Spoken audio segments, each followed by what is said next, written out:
უნგრეთი იზოლაციაშია. განაცხადა ევროპული საბჭოს პრეზიდენტმა ანტონიო კოშტამ ევროკავშირის ლიდერთა საგანგებო სამიტის დასრულების შემდეგ. მას შემდეგ, რაც ევროკავშირის ლიდერებმა თავდაცვის ხარჯების ზრდასა და უკრაინის მხარდაჭერასთან დაკავშირებით საერთო პოზიცია შეათანხმეს. უკრაინის თავდაცვითი შესაძლებლობების გაძლიერებასთან დაკავშირებით განსხვავებული პოზიცია ევროკავშირის 27 წევრი ქვეყნიდან მხოლოდ ერთს, უნგრეთს აქვს. ჩვენ პატივს ვცემთ უნგრეთის პოზიციას, მაგრამ ის 27-დან ერთია. 26 კი ერთზე მეტია, განაცხადა ევროპული საბჭოს პრეზიდენტმა პრესკონფერენციაზე. ერთი თვის წინ ჩვენ მხოლოდ მსჯელობდით, ახლა კი გვაქვს კონკრეტული წინადადება ევროკომისიისგან და ერთსულოვნად შევთანხმდით თავდაცვის საკითხზე. რაც შეეხება უკრაინას, ჩვენ ვაგრძელებთ მტკიცე მხარდაჭერას და 27-დან 26 სახელმწიფოს საერთო პოზიცია გვაქვს.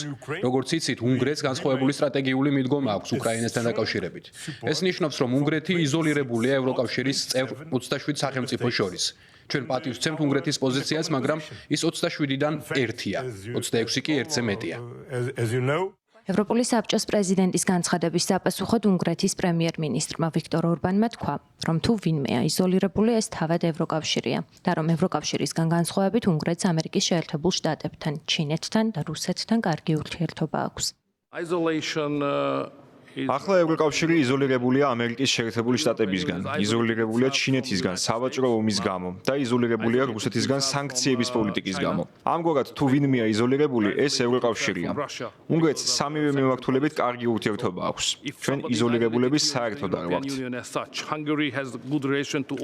ტრამპის ერთგულმა მხარდამჭერმა და ევროპაში პუტინის უახლოეს მოკავშირედ მიჩნეულმა ორბანმა თქვა ისიც, რომ ევროპას არ შეუძლია მეტი დახარჯოს თავდაცვისთვის და ამავდროულად ომში მყოფ უკრაინას ფინანსურად დაეხმაროს.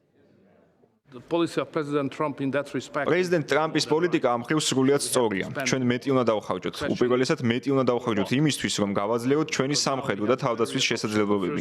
ამავდროულად ვიღაცამ უნდა დააფინანსოს უკრაინის ჯარი, რაც უზარმაზარ თანხებს უკავშირდება და მომავალში ამერიკელები ამის ნაწილი აღარ იქნებიან.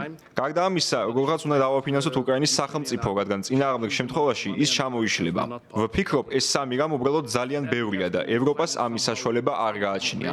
უნგრეთს ამის საშუალება ნამდვილად არ აქვს.